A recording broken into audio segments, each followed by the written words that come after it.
expanded. They have new hangars for their planes, and they have the school, and it's a proper structure now. So it was really, really cool to see. Exciting, Yeah. exciting. All right, guys.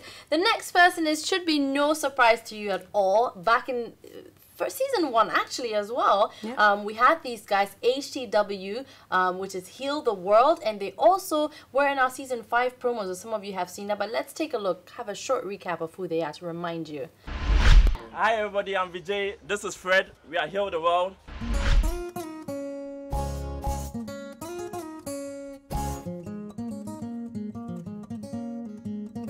It's a high-end shoe company that comes out of Ghana, and the aim behind it is to reward Ghanaian talent.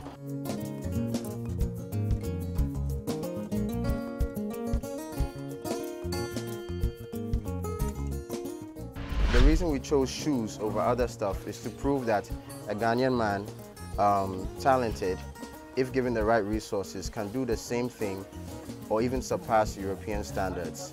We chose shoes over clothes and bags and all these artifacts just to prove that Ghanaians are dynamic, and they have the potential to do more if given more.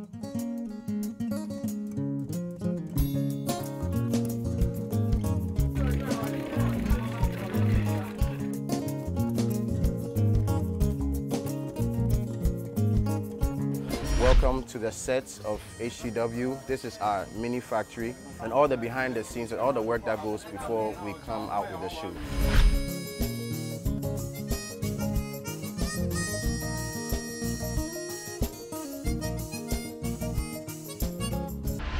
And that was HTW. You guys remember that? They were starting their own show. We went with them to Makola in the heat and the people and like... And I remember that on the show, episode 1, they lost a pair of shoes on the set. Yes. And so a pair of shoes was named after Bibold, and it was called The One That Got Away. Oh, that was it. But yes, now they've come really far.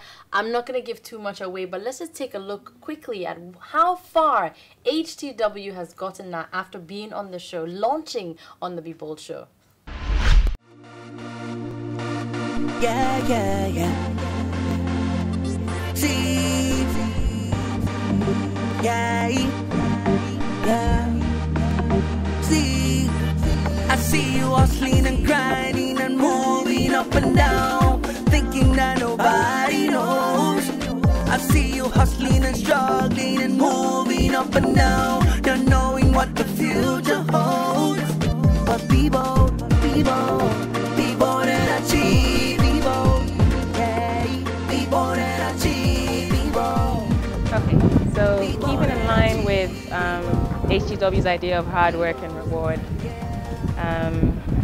we went from sourcing shoemakers in Cantamanto, Makola, to having our own little small factory with 3 shoemakers to start with. So since we're still working hard, still trying to get there, the factory is in Fred's house, well, the garage in Fred's house.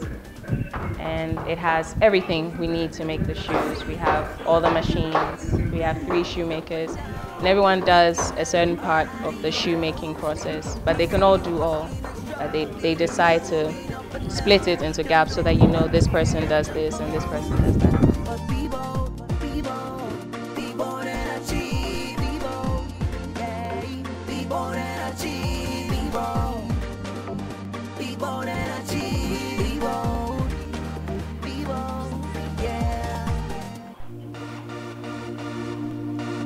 Yeah, yeah, yeah. See, yeah, yeah. See, I see you hustling and grinding and moving up and down, thinking that nobody knows. I see you hustling and struggling and moving up and down, not knowing what the future holds. But people that achieve, people that achieve, people that achieve, people, yeah.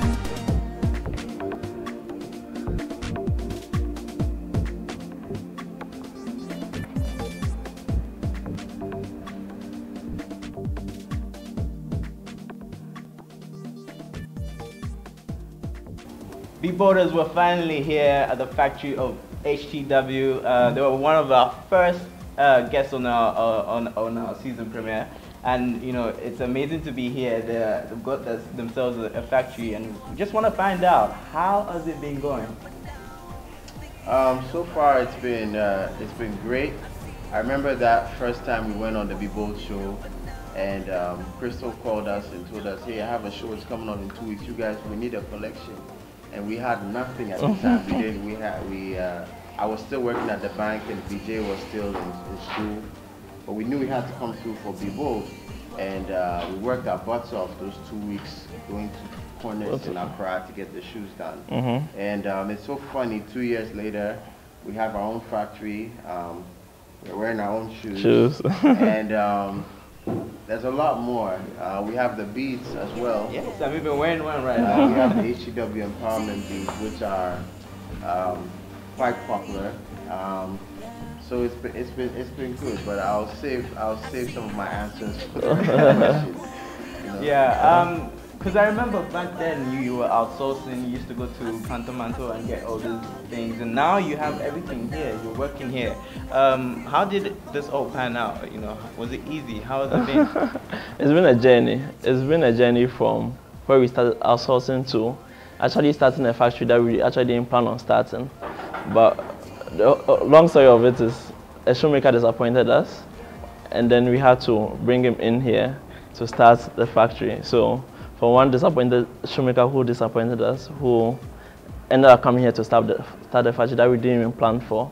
But it's been great. Now we have like control of what is happening, and we are getting more designs from our shoemakers and everyone else. I know when you're starting up a company, the one thing is all about branding, you know, being able to get people to notice you and being able to patronize your goods. And the one thing that I've noticed about what you've done with HTW is that you have these really cool empowerment beads that everybody can recognize with HTW. You know, even though you don't have the shoes or you can't afford them, you can still get the beads and be part of the movement. Could you please explain to us what's the theme behind the beads and the concept? Thanks, Mabanga. Well, like we said, when we started, we were doing this part-time. So VJ was at school, and I was at the bank. And lucky for us, we were on the Be Bold show, and someone had seen it and thought we were doing good stuff.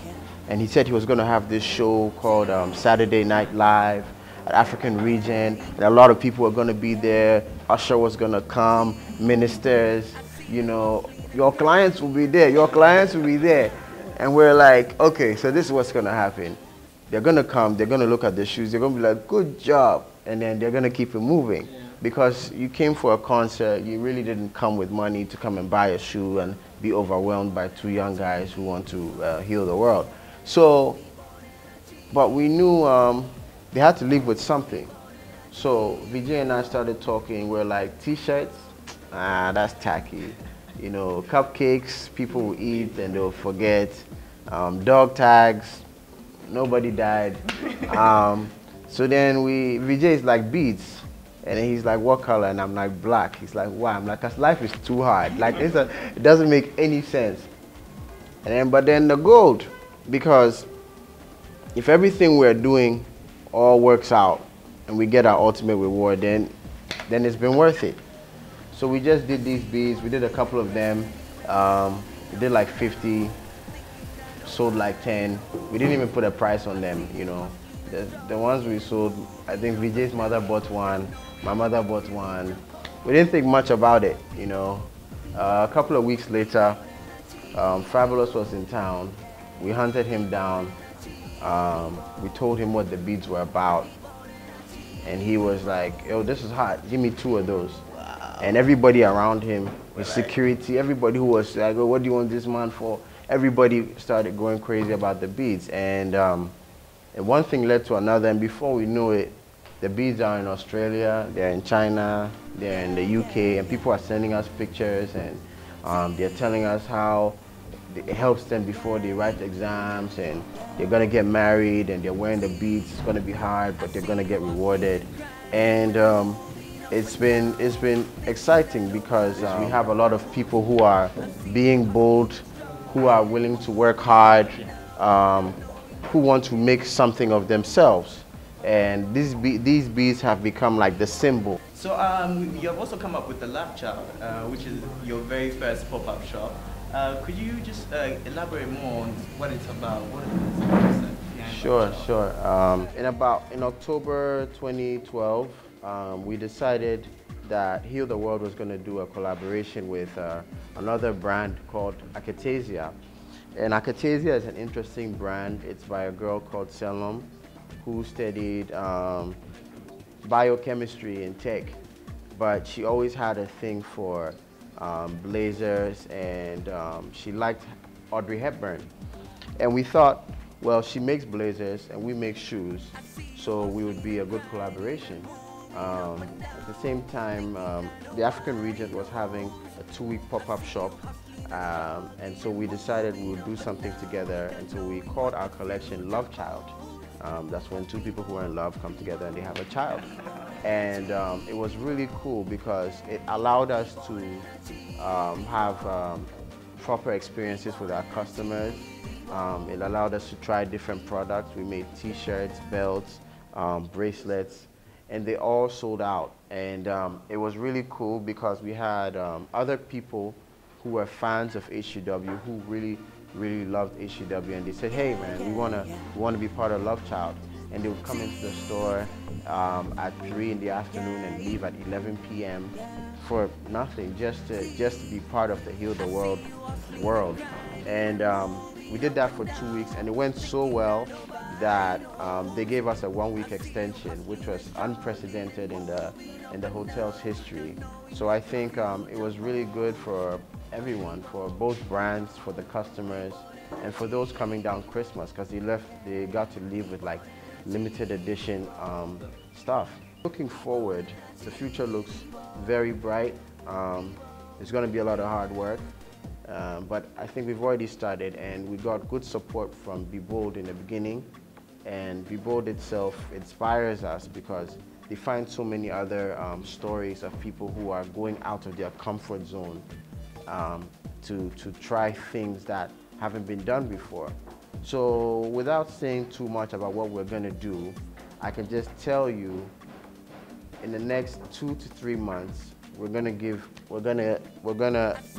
Be Bold another reason to come back to the factory. To all those young people that are trying to make it, that are trying to also achieve what you've just achieved right now and keep on building, what advice would you give them? I know you've already given them an advice, but now at a different level, what advice would you give them in order for them to make it in life as you have? The best advice I'll give is get the HTW beats. Don't worry about all what you see around, just work hard and you'll be rewarded. Wow. Yeah, there are so many reasons not to do something, but there are 1,000 reasons to do it, so look for those reasons and work hard. And we've created HTW, an awesome brand, and here we stand.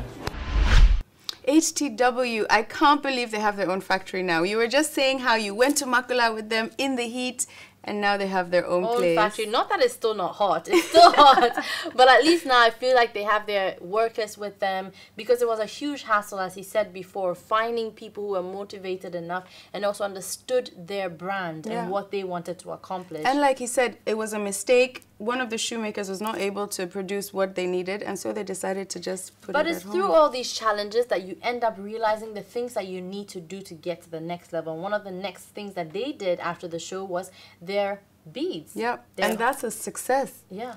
They just were thinking of a way to, you know, bring the brand out without having a business card or something, a t-shirt. They thought it was boring. So they came up with the beads, and now see, everywhere in the world, everybody is wearing these beads. So guys, tell us about your story. Hashtag Be Bold, Here I Stand. Tell us your journey. As you saw with HTW, they started when they were working with it at Makola, not exactly having their workshop, but having to look for people to do their shoes for them. And today, here they stand in their own workshop with that HTW bead. What a story to tell. Hashtag that. Be bold, here I stand. We're definitely inspired. More inspiration is coming though after the break.